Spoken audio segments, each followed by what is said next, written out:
Hello, hello, hello everyone! Kakaiba ang araw natin ngayon kasi ito ay araw na ng Disyembre ng paghahanda para sa Kapaskuhan. Kaya ibang level, tignan nyo naman parang sapin-sapin ang lola ninyo ngayon. Pero ang kasama ho natin ngayon ay hindi na lamang si Ate Guy. Kasama niya ang kanyang beautiful daughter. Di ba? Ang kanyang beautiful daughter, walang iba kundi si Attorney Aya. Let us praise the Lord. And give Him thanks. So ang mami ang mag-aabot ng munting tsaa para sa kanyang panganay na si Attorney Aya. Mabasagin. At syempre, sabay-sabay nyo kaming sabayan sa pag-inom ng ating mainit na tsaa. Yes. Welcome po to our program. Ito ang ating pang-seniors pa rin. 20% ang programang Puno ng Puso para sa mga seniors at kahit hindi pa senior. Kitang-kita naman si Attorney Aya ay hindi pa senior pero sinama, no? Talagang pinwersa siya sa pilitan. Kasi gusto namin makapagbigay ng pag-asa sa inyo. Kasi ang sabi natin, hindi lang tayo naghahanda, hindi lang pagsisinde ng Advent wreath natin, nasa ikalawang linggo na tayo ng Adbyento, pero nagbibigay liwanag, nagbibigay pag-asa. Kaya nga ang sabi natin sa ating serye, Giving Hope, Living Hope. So, umpisahan na natin agad. Ate Guy, salamat naman at kami pinaunlakan mo and this time talagang binraso mo ang iyong Attorney Aya. Pero ang una kong katanungan muna sa iyo, Ate Guy, age reveal muna. Kasi alam mo, attorney dito, hindi gender reveal. Sa programang ito, age reveal lagi. Hindi ako ang nag-a-announce kung ano na ang edad. So, si Mami lang naman ang tatanungin pagdating sa age. So, Mami Guy, ilang taon na po? Age reveal tayo. Magse-70 na po. Ayan. So, let us praise the Lord. And give Him thanks. So, tingnan nyo naman, long life. Kasi nabanggit niya last Monday, di ba? May edad na talaga 85 at saka 95 and 95 and 80. O, malayo pa, no? Mahaba-haba pa ang ating lalakbayin. Si Attorney Aya naman, ano ba ang kompletong pangalan? I-reveal mo naman sa kanila kasi off-cam, nagulat ako na legal name yon. Ang akala ko, nickname lang. Share naman to our lolos and lolas, titos and titas, the history of your name. Hello po, ako po si Aya Gil. Galing po ang aking pangalan sa aking mama. Sa mama. Binaligtad na ligaya. Hindi ko alam kung pinag-isipan nila o kinamad sila kung bakit naging Aya Gil yung name ko. Pero appreciate ko naman, Daddy niya po, eventually may gawa. na unique siya.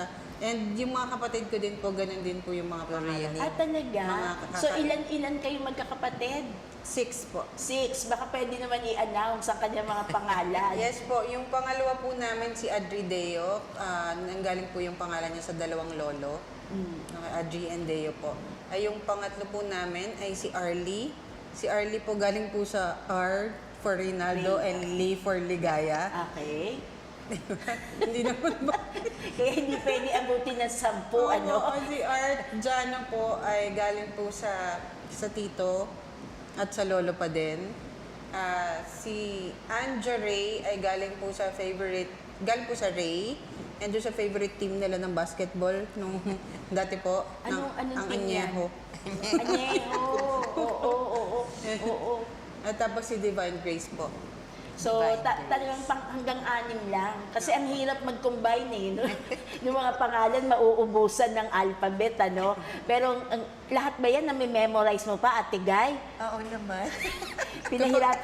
Kapag tinatawag niya po kami, lahat po tinatawag niya. Pag magkailangan po siya isa sa amin, i-roll call niya po lahat yun. Agreeing-agree ang mga lolos and lolas natin. Bago matawag yung totoo, na roll call muna, no? Lahat ng pangalan. Tapos sa dulo lang matatama kung sino yung tunay na tinatawag. Masaya naman, loloko sila. Lahat sila tatayo sa harapan mo. Talaga. line Magla-line, formation oo. talaga sila. So nakakatuwa ito, no? Pangalan at pangalan lang ang pinag-uusapan, pero may mga kasaysayan at naniniwala ako na pinaghirapan nilang isipan yan. Kasi kung kombinasyon, di ba, iningat-ingatan yan, baka may tampuhang maganap kung kanino i-combine yung ganito. At habang buhay yon, no, na isusumbat at sasabihin, ba't hindi mo pinangalan sa akin? Pero safe yung inyong decision ni Kuya Ray na combination para mas marami ang kasali. So gusto kong basahin ng isang quotation po para sa seryeng ito. Ang sabi, Jesus is the light of our Christmas, the joy of our hearts, and the hope of our world. So liwanag, kaya naman pala may kumukuti-kutitak sa ating mga tahanan, pero dapat safe po yung mga binibili nating Christmas lights. At sabi nga, the joy of our hearts. Attorney Aya, si Mami Gay ba, totoo bang ligaya talaga ng inyong tahanan? O may mga araw na madilim? Kasi mukhang soft na soft si Ate Gay Ligaya ng aming buhay talaga yan si Mama. Siguro po, katulad lang ng ibang mga nanay na mayroong sungit. Hindi ba? Kapag makukulit.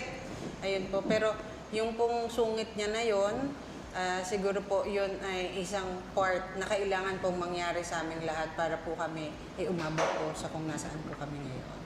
So, Attorney Aya, panganay ka di ba? So, nasalo mo ba lahat ng mga teachings? Nasa loob po lahat ng experiment. Akin po yung pinakamahigpit and then pasunod-sunod po medyo lumuluwag-luwag na po. Tinitingnan po siguro nila kung kapag ba kami naghigpit, kapag ba kami lumuwag, ano kayong magiging ganun yan po. Tama. Test case kang Opo. lumabas. Opo. Hanggang na perfect niya na pagdating dun sa dulo. Exhibit A, ganun. Pero ang sabi, iba daw ang panganay Ang panganay daw ang nakasalo ng joy. Kasi talagang apple of the eyes daw ang panganay ng mga magulang. So, spoiled ka ba sa mommy o sa daddy? Saan ka ba spoiled? Kay daddy? Kay daddy po. Nahiya ako. Kay daddy. Nahiya ako. Hindi po ako spoiled at Hindi all. spoiled. Hindi po. Hindi. Pero sino ba, nung maliliit tayo, tinatanong yan lagi, sinong gusto mong kamukha? Kamukha ko po sila pareho Wow, safe answer. Talaga Attorney po. talaga to, attorney, Hindi, totoo. Kahit abogada. Pagtabihin niyo po yung picture namin tatlo talagang pag binarf niyo po, ako po talaga yung lalaki. Talaga. Mabait na anak, mabait itong anak. So, paano naman, Ate Guy, balikan naman natin yung recent past mo. Kala mo recent, nung nagpandemya na. Nung nag-pilgrimage ka, buti pinayagan ka ng mga anak at ang asawa na ikaw yung naging dalaga muna na nag-pilgrimage. 2 weeks yata yun. 2 Oo, weeks ba yun? oo. Ano mo naman si Kuya, pag imbita-imbita sa akin, sige, sama ko naman yung sister ko na may cancer yun. Na isa rin niyang ipinag-anuhan. So, yun, masaya kami. Lagi kami nalilate kasi may diferensya siya. Ito na naman yung maghipag na late. Matagal matulog.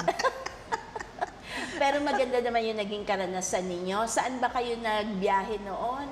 Sa Holy Land ba Holy yan? Land. Holy Land. oo. So, isang pagpapala kasi ngayon hindi na mapupuntahan Hindi yun, na, di oo, ba? totoo. Lakasan ng loob kung gusto mong mamasyal. Pero during that time, meron ka bang Nakapasyal natatandaan na very significant na lugar dun sa mga holy places na yon, Ate Guy? Ay, nako, ano ba natatandaan ko? Yung, ano nga yun, yung si Jesus Christ, yung nasa, ano siya, yung sinisilip na, Yung ano ba yan? Yung pinagpanganakan niya? Yeah, Sa no, Bethlehem no, ba? Hindi, sa Bethlehem is madali lang kami doon. Doon kami nagpe-pray, doon kami Yung ano, parang pinaglibingan. Oh, yun. Oo, Doon tama. kami nagpe-pray, doon kami doon kami matagal. Doon kami maraming iniling, doon kami. At least, yung bang mga, kung natatandaan niyo ho, yung mga prayers niyo doon, mayroon bang mga nasagot na panalangin? Yes, opo. Ay, nako, mapakarami. Wow. Yung habang nandoon ka, siyempre malayo ka sa pamilya mo, pinagdadasal mo sila. And then nga, yung akin pong sister-in-law, may sakit po iyon. And ano siya? Kumusta na po siya ngayon? Ano siya? Survivor. Remission. Opo. Ayun, Survivor salamat siya. sa Diyos. 15 years, 12 years. Wow, let us praise the Oh, Lord. Yes. So answered Yun prayer ang amin yan. talagang ipinagsama ko sa iyo para, yun yung ano niya eh. Ako din naman, siyempre, hipag ko siya, kapatid ko siya, kasama din ako sa panalangin na yun, doon sa bawat lapit namin. Sa At bawat- napakatibay kasi, no, ang isang pilgrimage talaga may sakripisyo eh. Akala nila ng mga tao masarap, di ba? Masarap dun sa yung bahagi ng spirituality. Pero physically, very taxing. Hindi ka mukha nang namamasyal ka, di ba, at your own pace. Pero ito kasi, Tama. may kasama talagang sakripisyo. Batiin mo naman po ang iyong kapatid. Binabati ko ang aking kapatid, hipag, si Ate Cecil Pineda. At salamat sa Diyos, Salamat no? sa Diyos at alam na alam niya tunay na buhay na patotoo ang kanyang naging sakit, ang kanyang naging buhay. Kasama niya ako sa kanyang ano ba yun? Journey. Journey. So, balik tayo sa pagiging nanay naman. So, nung pinapalaki po yung 6, meron bang favoritism sa bahay ninyo? Wala naman po. Wala. Sabi niya Siya yun. yung sumagot. Oo nga eh. Sa tingin mo, attorney, syempre, wala kasing umamin na may favorites, di ba? Pero ikaw, sa tingin mo, Magagalit eh. Hindi po at sa totoo po na pantay-pantay po talaga ang treatment po sa amin ng parents namin. At kung may palo po ang isa, may palo din po lahat. Ganun. okay. So, walang excuse. Wala po. Tapos, pinatikim din ba kayo? Kasi, syempre, well-off na kayo nung lumabas kayo sa mundo. Unlike yung mga kinuwento niya last Monday, di ba? Pero, tinrain din ba kayo na magkaroon ng household chores o in-spare niya kayo from that? Lahat po kami requirement po sa amin yung maghugas ng pinggan, mag-imis ng mga pinagkainan yun po, bawal po sa amin yung hindi nagliligpit ng Talaga? pinagkainan. Opo, Hindi pala, mapapagalitan po kami. hindi pala kayo talaga. in-excuse. Matindi pa ng trainer ito, Mami. Mami, ligaya mo talaga. Eh, nung lumalaki kayo, of course, naiintindihan mo, tinitrain kayo. It's a part of discipline, di ba? Pero nung bata ka, aminado ka ba na may times na kung pwede lang sana hindi mo ginawa? May ganun ba? Kasi po, meron naman po kaming mga kasama sa bahay. Sa totoo lang, bakit naman kami pinapaghugas pa ng mama namin? Hindi ba? Totoo, Hindi ba po? totoo. Oo. Kaya po kami may kasama sa bahay para po may gagawa naman. Pero kami po yung gumagawa. Well, eventually naman po, makita naman po talaga na part po yun ng training sa buhay. Very simple as yung paghuhugas ng pinggan, pagliligpit ng pinagkainan. Magiging part po yun ng training sa buhay po. So, ang ganda nitong kwentuhan natin, lolos and lolas, titos and titas, minsan may tendency tayo na i-spare, no? Yung ating mga apo, yung ating mga pamangkin. Kasi sabi natin, o sige, easy lang kayo dyan. Kami nang bahala, may kasambahay naman. Pero naririnig natin ang kwentuhan ng mag-ina kasi part yun, no, ng training natin para alam natin ano yung basic talaga. Pero tama naman, may nguy-nguy din on the side. Kasi parang yung question na, bakit? Ba't ako? Meron naman, di ba? Pero eventually, sabi nga ni Attorney Aya, nakita naman na ito ay may tulong din in the future. Kaya, paano naman ng mga celebrations ninyo ng Christmas, yung sa inyong mismong pamilya? Alam ko, Mama, yung kinukwento mo nung last time, nakiki-Christmas kayo sa masarap po yung handa namin lagi. Yun lang po yung sure kami kasi magaling po magluto yung mama namin. Opo, proud po kami doon. Kami naman po yung nangunguha ng mga kaibigan na dito kayo mag-Noche Buena sa amin. Madaming niluto ang mama namin. Talaga. Opo, ganun. Tapos meron ba kayong special request? Ano ang paborito mo sa dami ng kayang lutuin ni Mami? Anong favorite mo? Siguro kami magkakapatid po, baka crispy pata. Opo. Crispy pata, sinampalukang manok at saka sinigang na miso. Na belly, salmon belly. Salmon belly. Salmon So, attorney, nakakaingit naman kayo. Kaya Kasi nga. yung mga masasarap na yon, ano yan, regular ulam nyo lang yan sa bahay ninyo? Kahapon po, nagkita-kita po kami. Tapos, lutuan mo kami. Niluto niya po kami na. Masarap naman nila, no? Parang laging nasa restaurant sila, laging silang buffet, laging unli. Grabe naman. At si Mami Guy naman, yung bang mga recipe mo ay pinapasa mo na ba unti-unti sa kanila? Nakapasa naman po yun at nakalista. Aba, nakalista talaga. Kasi yung iba, Baka no? dumating ang araw wala nang mapag-iwanan. At least may mababasa sila ng lahat ng ginagawa ko, So, lahat ng mga recipe. Ang galing naman. Sa iba kasi bawal eh. Ayaw nila i-share talaga yun. Pero sa mami mo, talagang written na ha. Ipapasa na lang talaga. Eh ikaw ba, attorney, may hilig ka ba ng pagluluto? O kain lang talaga ang tripping natin?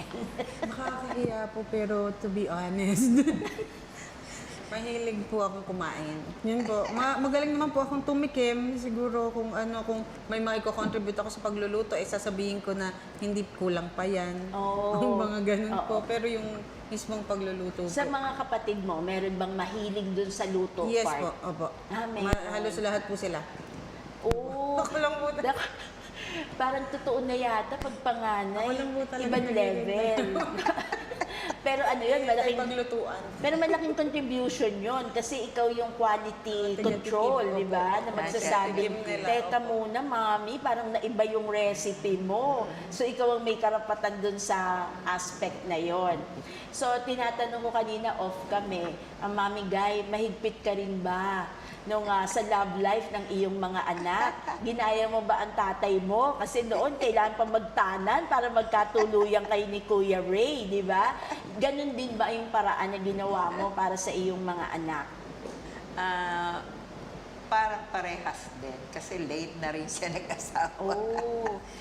So, Kasi attorney, sa- abogada ka na ba nung nag-asawa ka? Hindi naman po, pero 38 na po ako Aba, talagang parang yun ang standard mo. Hindi pwede lagpasan si, hindi earlier, hindi pwede, ha?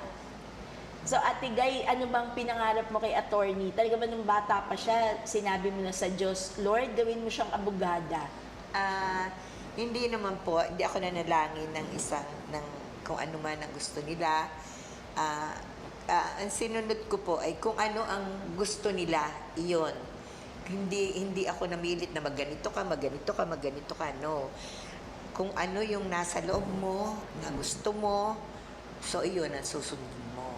Ganon po sila lahat. So, parang in support ka. In Support lang ako, support lang. Tapos talagang paano ngayon, tapos na sila, may mga, yung edad nila, kumbaga, nandun na, stable na sila. nandun na sila. Meron ka pa bang ibang pinagdarasal para sa iyong mga anak? Siyempre po na gusto ko rin maging maganda ang kanilang pamilya, malusog, walang magkakasakit sana. Tapos ang pinapanalangin ko din po yung aming hanap buhay magpatuloy pa rin kahit sa kanila na tutuloy. Yun lang.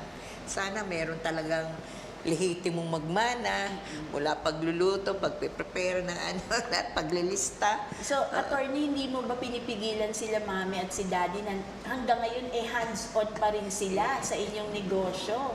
May pigil po, kaya lang po kapag talagang pinapagpahinga, lalong nagkakasakit. Oo. Opo, ganun po si mama lalo. Yung parang hinahanap nung system Opo. nila. Opo. Pero kasi kahanga-hanga si Ate Guy, kaya namin fini-feature sa inyo. Ngayon nakita nyo na ang naging bunga ng kanyang mga paghihirap nila ni Kuya Ray, na hindi pa rin sila tumitigil kasi parang alam nila na may purpose ang pagninegosyong ito, hindi lang sa pagpapayaman. Kasi kung sa pagpapayaman lang, na nakamit na nila, di ba? Yung biyaya na nanaisin ng sino man. Pero kayo hanggang ngayon, hands-on, hindi binibitawan, talagang nakatutok pa rin talaga. So, isa ba yan sa mga nais nyong manahin, yung ugaling yan, Attorney Aya? Sa ganoong part po, sa totoo lang, I can only wish, I can only pray to be half as good as my mother. Nakakaiyak. And po kasi nakita ko talaga yung tibay ng loob ng mama ko at with the support of my dad. And hindi po sila nanggaling. Alam ko po yung kwento nila, although yun nga, maswerte kami na kwento na lang umabot sa amin. Kasi nung kami po, mayos na. Wala na po kaming paghihirap talaga na dinanas. Nag-aarte-arte po kami na kailangan namin maghugas ng pinggan, gano'n. Pinagwawalis-walis kami nila mama. Pero di ba, ano naman po yun. Pero kung sa gusto po, kung sa wish po, if I can be half as good as a person as my mom is, okay na po ako. Grabe na. Okay na po ako. Nakakaiyak. Sabi So- ko, wag magmukhang inaambush-ambush. So parang unprepared talaga, unprepared. Hindi nila alam ano mga imamarites ko, di ba? Pero maganda kasi ito nga napapagkwentuhan natin, ng mga bagay na hindi kayang bininto ng pera eh. Yung karanasan, yung pinagdaanan, it is so priceless, hindi ba? You can only wish, sabi mo nga, kahit kalahati lang nun. So, ibig sabihin, ganun katindi ang kanilang admiration sa'yo, Ate Guy. At Salamat. talagang nagbunga ang lahat ng iyong pagsisikap. Alin sa mga kwento nila na pinasa sa'yo, yung ikukwento mo pa rin sa mga darating mong anak? Siguro more on, para napakadami po kasi. So, yung lagi na lang na life lesson nila sa amin na if there is one thing na hindi kayang alisin sa inyo or nakawin sa inyo, yun yung education. So, mag-aral kayo mabuti. Ganun po. Pero madami po kami mga masasayang hindi formal na ganun na life lessons. Pero yun lang yung naisip ko off the top of my head ngayon. Pero madami po kaming kalokohan. So mukhang ano naman kayo, parang barkada na lang kayo ngayon eh. Ngayon na, di ba, may sarili ka na rin pamilya. Ay, ano naman, sa lolo and lola naman, sila as lolos and lolas to your children, ano ba, sino ba ang masyadong mapagmahal na talagang sunod ang layaw ng mga apo? Si Actually- daddy ba o si mommy? Actually, pareho po sila. And ngayon, just tinext ako ni Mama, asan si Om? Siya na lang po yung hinahanap, yung apo ko, yung anak Ay, ko. ikaw wala na. Wala na po kami. Pagdating po sa pagiging lolo and lola, parang same lang po sa pagiging parents nilang dalawa na all out. Walang paborito, lahat ibibigay. Pero yung mga pamamagalit sa amin, minus yon. Sa mga apo, hindi puro love lang. Iba na level na Walang pag-apo. pamamagalit sa mga apo kahit sobrang kulit. Saka siguro hindi na nila tuturuan maghugas ng pinggan yun. Ang mga Hindi, apo, walang no? ganun. Palagay ko wala na. Hindi na talaga pwedeng pagurin ang mga kamay ng apo. Walang Oo. ganun. Opo. So- Tapos yung kanilang support, love and support naman ng parents namin. Yung nasa amin na hanggang doon sa mga anak namin, abot-abot po talaga. Kaya, nanayak ako kanina. Oo naman. So Ate Guy, ano naman masasabi mo? Hindi ka ba nagugulat sa mga sinasagot ng iyong anak? Oo nga, Hindi ako prepared. Hindi prepared yan. Walang, ano sasabihin ko dun? Ayaw niya din, parang ako nga, camera share din. Natapos niya yung ano ko. Tapos, Magpapaakay lang daw siya sa akin sa stairs. Sabi ko, oo naman, akayin kita sa stairs. samahan mo ako para meron akong taga-akay. At saka hindi ko din naman alam na meron ganito. So, hindi niya rin alam na meron mga itatanong din na mga... So, yun lang talaga yung kanyang Pero alam niyo mga lolos and lolas, no? Nagkakabiruan kami. Pero tingnan ho ninyo yung takbo ng buhay natin. Totoong may pag-asa.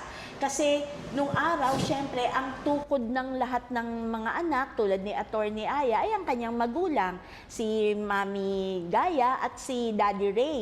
So yun ang gabay nila. Pero ngayon na umiikot na ang buhay, no? Sila may sarili na rin pamilya.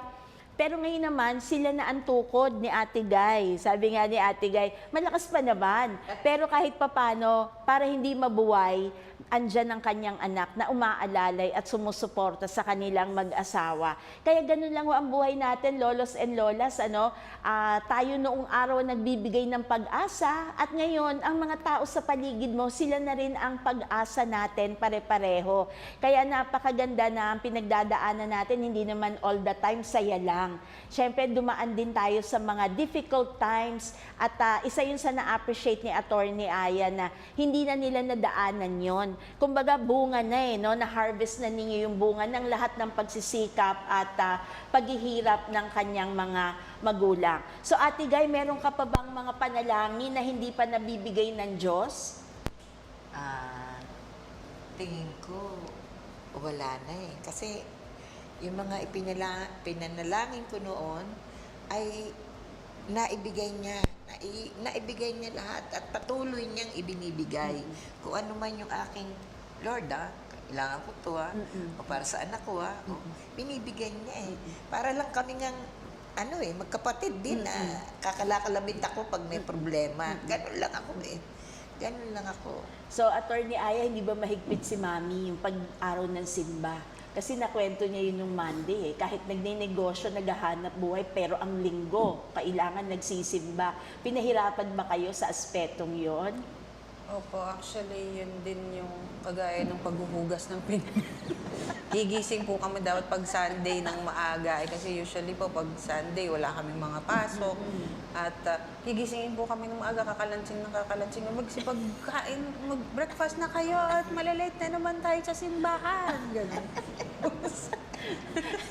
Pero ngayon na may anak ka na rin, na-appreciate mo ba yon? Kasi yun yung parang solid yon, parang unbreakable rule yun sa bahay ninyo. Ganun din ka ba ngayon sa iyong mga anak? Opo, isa lang po. Isa naman pala. po siya. And as Okay. much as possible po talaga na kami po ay lagi kami nagpe-pray together and lagi kaming hindi gusto ko lang po, sabi ko sa kanya, kahit wag ka muna mag-ask kasi maliit ka pa naman, ano naman, i-wish mo. Tama. Di ba? Pero magaling mag-pray yun. Mama, no? Galing mag-pray. Nakakapag-pray na siya tungkol Pag may sa sakit, happiness, sa happiness. health. Ganun, marunong opo. na. Opo, kasi nga siguro naririnig niya din sa amin na ganun yung mga pinapag-usapan namin. Kaya masaya din po ako, blessed din po ako ng anak na hindi mabait yon, mabait po ako, mabait po yung anak ko, 3 years old. Oo, naku, blessing talaga. So, itong darating na Pasko, naging sagana kayo masyado? Nung lumalaki kayo, talagang pinasagana na kayo? May mga opening of gifts na yan? O laging may pangaral pa rin on simplicity? O talagang pinagarbo na talaga ng mommy and daddy nyo yung life ninyo na magkakapatid? Ang buhay po namin ay convenient, pero hindi po magarbo. Hindi po kami binigyan ng ganong garbo. Minsan nga po makikita mo pa yung mga classmates mo na madalas magpalit ng sapatos kami isa-isang taon dapat. O kaya hanggang next year pa yan eh. Kasya pa eh. Gawa pa eh. Buo pa eh. Ganon. Simple pa din po kasi ang dami naman din po namin talaga. And then later on, siguro nagkaroon kami ng mga sariling trabaho namin. Ganon. Tsaka puro na din sila gifts sa amin nung wala nang pinapatuition. Yung ganon. Mas lalo po namin na-appreciate yung ganon. Pero simple lang po talaga kami. Pero hindi po kami naghirap. Yun po ang sabi. Convenient po. Convenient po yung buhay namin. So nakakatuwa ho, lolos and lolas, no? Kaya wag kayo masyado nagpapakahirap mag-isip ng nireregalo. Kasi di ba, nakaka-stress yun, ano? Lalo na pag grown-ups na yung mga apo, kaya na nila bilhan yung sarili nila kung tutuusin. Tama ba, Mami Guy at Attorney Aya? Kasi isa yan sa pinoproblema ng lolos and lolas natin, di ba? Kasi yung Pasko naman ay hindi lang tungkol sa material blessings. Ang ganda ng sagot mo, Attorney Aya, maluwag ang buhay niyo, maalwan, pero hindi lavish, di ba? Hindi engrande. So, babalik lagi. Kaya, yung pagpapalaki on simplicity and humility, parang magkarugtong siya yata, ano? Hindi dapat na pinaghihiwalay para ang mga paa ay laging nakatapak sa lupa. Mahalaga natin pag-usapan yan, lolos and lolas, kasi ang Kapaskuhan ho ay hindi tungkol lamang sa garbo ng buhay. Kung hindi, ito ay punto ng pasasalamat na ang pinakamagandang niregalo sa atin ay ang kaisa-isang anak ng ating Ama sa Langit. Walang iba kung hindi si Jesus. Kaya kung siya ay nandyan sa piling natin, napakayaman na natin. Pero kung gaano man kadami ang biyayang nandyan at umaapaw, pero absent naman yung pagkilala natin kay Jesus, wala pa rin tayong kasing hirap. So Ate Guy, bigyan mo naman ng inspirasyon yung mga pamilyang Pilipino ngayong darating na Pasko. Hindi naman lahat ay nagkaroon ng success story tulad ninyo ni Kuya Ray. Dadating din yun sa buhay nila, pero ano ba ang pag-asa na hinihintay nila? Sa akin po, una sa Diyos diyang kahihiling diyang kahihingi ng awa at tulong Pagkatapos ay itutulungan mo din ang sarili mo. Kailangan din masipag ka or kailangan talaga marunong ka sa buhay mo, and then marunong ka din magmahal ng kapwa mo. Kailangan yun eh. Kailangan talaga na yung nakapaligid sa'yo, yan ang aking yan lang ang aking hinihiling. Ganun lang, simple lang talaga. Hanggang sa Si attorney, meron ka pa bang kahilingan sa Diyos ngayong Pasko? Pero lahat parang binigay na rin sa iyo ng Panginoon. Ano ba ang Christmas prayer mo? Ang prayer ko lang po talaga, siguro hindi lang sa Christmas, sa birthday ko, kahit next year, nang maba yung buhay ng parents ko. ay, thank you. Yun po talaga yung wish namin, magkakapatid, wish ng mga apo nila, na sana ma-witness nila na lumaki yung mga apo nila ng gusto nilang mabuting tao. Ayun po. Wish ko din po, lagi kang healthy. Diba? Ang wish naman namin kila mama na lang muna. Kasi lahat naman kami, parang nabigyan na kami ng lahat ng kailangan namin. Nandyan naman sila nakasuporta kahit ngayong matatanda na kami. Hindi naman po nila kami pinapabayaan. So sana maging ganun din kami, magkaroon din kami sana ng kapasidad na alagaan sila ng na actually ibigay yung mas magarbo na buhay na deserve nila po. Deserve talaga nila yan, ano? Tapos, Attorney Aya, dahil wala dito ang daddy mo, pero natitiyak ko ay nanonood sa atin ngayon, di ba? Ano naman ang magandang mensahe mo para sa iyong dad? Wala, baka lumabas yung favoritism.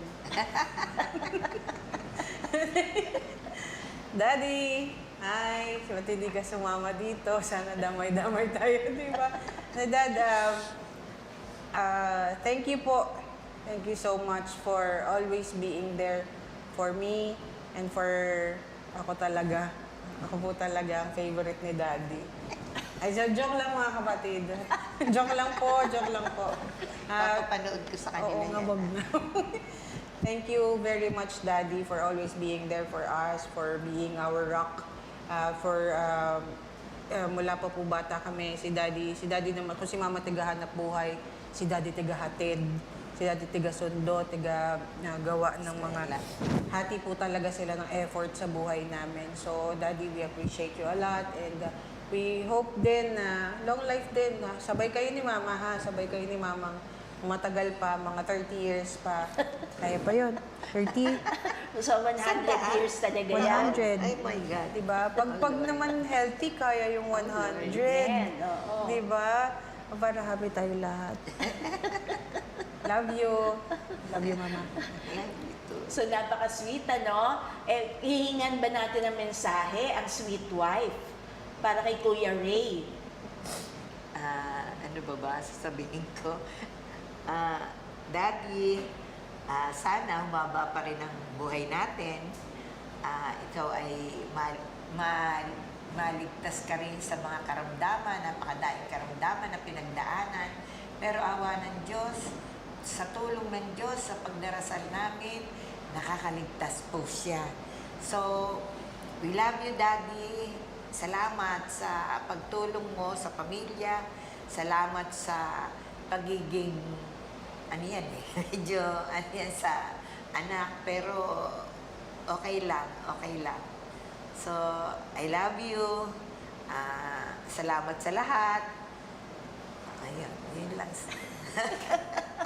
Gusto ko sumigaw eh. Nahihiya mag-message. Ang mabuting, bagong Mabuhay, kasal. bagong kasal.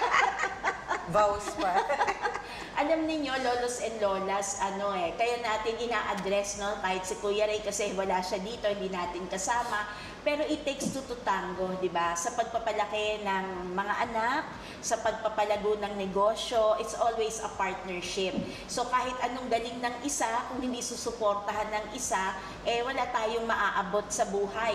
Pero ngayon sa kwentong buhay nila, nakita ho ninyo, no, yung dalawang henerasyon, yung nakaraang Lunes, pinagkwentuhan kung gaano kasimple ang buhay, Sabi nga noon, napaka-humble nitong si Ate Guy. Hindi lang simple yung buhay niya nung araw. Mahirap yung buhay niya nung araw. Yun ang naaalala niya. Pero hindi siya huminto, manalangin sa Diyos, patuloy na nagsikap. At ngayon tignan natin yung pangkasalukuyan at nakita natin na sinagot ng Diyos lahat ng kanyang mga panalangin. Kaya ang Pasko ay tunay na pag-asa. Dahil na kay Jesus ang pag-asa, dahil siya ang pag-asa nating lahat. So nakakadalawang linggo na ho tayo ng Adbyento, aabangan na natin sa susunod na Lunes, papalapit na tayo ng papalapit talaga doon sa pinakatuktok ng ating mga ipinagdiriwang. Sana lang ho, hindi lang tayo ang umaasa. Sa stage na ito ng buhay ng De La Cruz family, sila na ngayon ang daluyan ng pag-asa para sa kanilang kapwa. Matapos nilang makamtan yun, di ba? Binigay ng Diyos yung pagpapala. Hindi nila ipinagdamot yon. Sila ngayon ang liwanag, sila ngayon ang parol ng pag-asa sa ating lahat.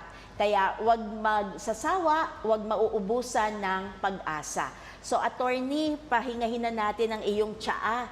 Ikaw naman ngayon ay, di ba, parang sa court merong prayer, di ba? So, parang ngayon, mapipilitan si attorney. Hindi siya sa prayer sa court. Magpipray siya talaga. Medyo mahaba ito, lolos and lolas, kasi abogada yung nagdadasal. Pakinggan ninyo mabuti. In the name of the Father, and the Son, and the Holy Spirit. Amen. Prayer of hope to remember the elderly this Christmas. I hope we pause from the business of shopping, instead find time to count our elderly as blessings, and be thankful they are still with us this Christmas. I hope we pause from the stress of wrapping gifts, instead find the time to offer our gift of presents, something that they have been waiting for the whole year round. I hope we pause for the many tiring parties, instead find the time to quietly sit with them and lovingly watch the Christmas lights. I hope you pause from the stress of finding Christmas recipes, instead find the time to bring our elderly to church and there find the reason of Christmas, Jesus, the living hope. Amen. Father, Son, Let us praise the Lord. And give Him thanks. So maraming salamat, Attorney Aya. Maraming salamat, Ate Guy. At pagpalain tayo lahat. We will see you again next Monday. Let us praise the Lord. And give